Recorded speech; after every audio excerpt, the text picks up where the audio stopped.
This is Paige Greene with your Community Connection on Radio New Braunfels. I am here with Randy Rogers talking about the Randy Rogers Family Foundation and your upcoming event. Randy, how are you? I'm good. Good morning. Good morning. Like I mentioned, the Randy Rogers Family Foundation. So we'll just jump into it. What is the Family Foundation and why start it? Right. So for around the past 20 years of being on the road and making records as the Randy Rogers Band, we have had, I think, 17 or 18 total golf tournaments, annual golf tournaments, right? And so what would happen would some need in the community or some need in Texas, and maybe even some need in the United States would pop up. We would dedicate the golf tournament to that cause and then use their 501c, right? And then we'd raise a bunch of money and we would give it to them, right? Mm-hmm. And so we have been doing this throughout the years. We did it, in my hometown. We've done it out at Spring Branch, at River Crossing Country Club. I believe we did it in Houston a couple times. I think we did it here at the Bandit several years. So, we kind of moved the golf tournament around, and we were always just, having to rely on someone else's 501c. And so, right around 2016 or so, I thought, let's see how difficult it would be if we couldn't run our own 501c so that, we can, 100% know where the money's going. Mm-hmm. I'm sure you've heard horror stories about people paying their salaries out of the money raised to the, bigger 501cs and the money not really ever making it down the ladder to the folks in need. So, there's a lot of stuff that goes into, creating a 501c, things I didn't know about, things I had to learn to be in compliance. And so, and there's some expenses, so a little bit of a risk to do that. But we decided to start the 501c as the Randy Rogers Family Foundation. And then because, Chelsea and I, my wife, we live here in town. We're raising our babies here. They're in public school here. We own businesses here. We thought, hey, let's keep all the money in the community and identify the needs in our own hometown, right, of New Braunfels. So that's kind of the mission statement for the Family Foundation. Mm-hmm. And the evolution of how, the band has been doing it for 20 years and how now we are, kind of hyper-focused on, this area and identifying the needs that we're having in our community. And you mentioned, you've been doing the golf jam for however many years now, and this year you're changing it up and doing a pickleball jam. So why the change? Why the change from golf to pickleball? Well, like I said, we've been doing golf every single year. So we thought, hey, let's breathe a little bit. Let's just take a break from the golf. The rise of pickleball, I think, is, everyone, it's been on everybody's radar, right? And so many friends have been throwing around the idea of having some sort of pickleball tournament and doing it, at the new Lost and Found rooftop bar, attaching a charity to it. I think, during COVID, we were out at John Newcomb's country club quite a bit. That's when I first started playing pickleball. Everybody was outdoors. Everyone was bored. Us musicians were broke. So there was a free activity to do. Lots going on. And so, my wife and I started playing tennis out there. We started playing pickleball out there. We made some friends with a pickleball court in their backyard. Shout out to Brent Slaughter. And, we just kind of fell in love with the game, made some new friends during that time. And so that's when everything kind of started, in the direction of pickleball for me. Then we opened the rooftop bar. I thought it'd be a great idea to have an event there, as well as, tie a local charity to that. And so the 501c, in the meantime of all this, we hired an executive director, Courtney Bukowski.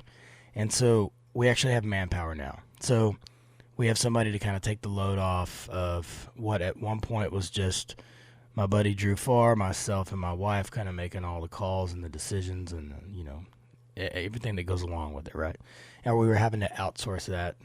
We used Allie Sasoyan here in town quite a few times. She does a great job, by the way, to help put on our events. And so now we have a dedicated employee, somebody that can work on these other smaller events, right? The idea is that, the golf tournament, it takes so much money to run. Mm-hmm. It requires the giving of a lot of folks, kind of larger amounts of money to kind of help whatever that organization we decide to help is. And so we decided to have smaller events throughout the year to kind of subsidize the need of and the pressure of pulling off a huge golf tournament with a big stage with a bunch of artists. There's a lot of expenses that go into that, and so the goal was to have something smaller that impacts the community just as much. And so, like we kept saying, it's a fundraiser. How are you raising money at the Pickleball Jam? Great. It's a great question. So Pickleball Jam, by the way, is October 5th. And so we have two different flights so we have like just here for the jam, which is people that are not very serious about Pickleball Jam. And then we have serious slammers. So those are like the pickleball pros, or the ones they at least think they are.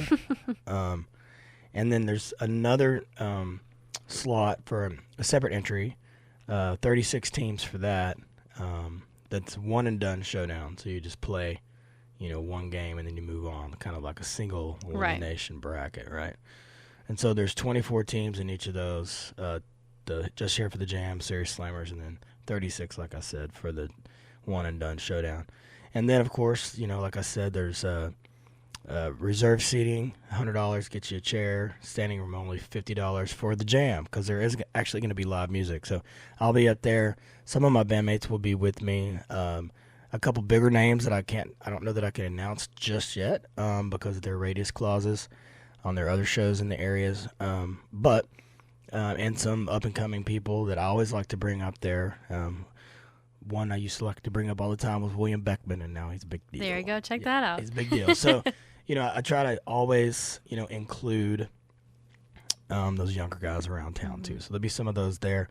And obviously the sponsorships, we have lots of cool sponsorships, like in the Dink Zone. You can sponsor that. You can sponsor a court.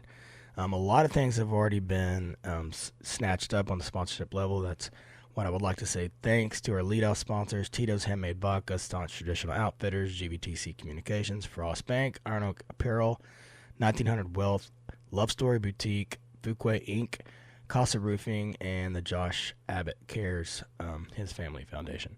So that's kind of where we're sitting now with sponsorships. And if you go to randyrogersfamilyfoundation.org, randyrogersfamilyfoundation.org, and click on the Pickleball tab, you can fill out a form there to sponsor. You can kind of see the different levels of sponsorships.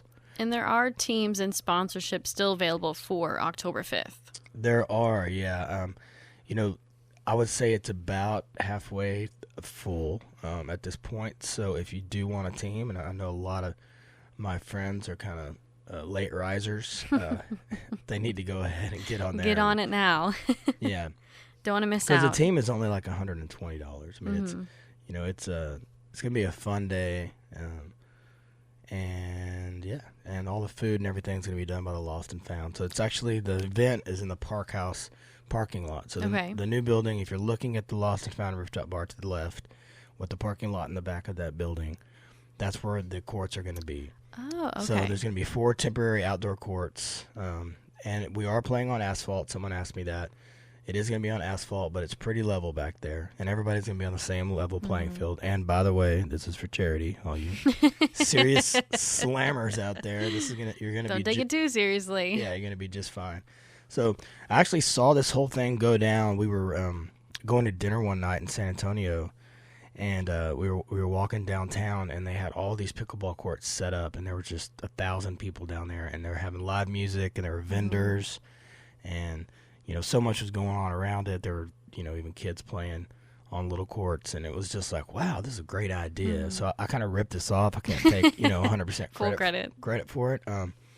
But yeah, so that's kind of what's going down. And once again, you can go to that webpage, randyrogersfamilyfoundation.org, to learn more. And then, of course, we did, like I mentioned about the kind of the mission statement of the Family Foundation, to help local charities. We did select a local charity, the Rock House Foundation, and we're going to help them out this year. And we just had an event, like kind of a little press release. You were there at the Lost and Found. The Lost and Found, and kind of, introduce them to the community, people that maybe don't know exactly, what they do.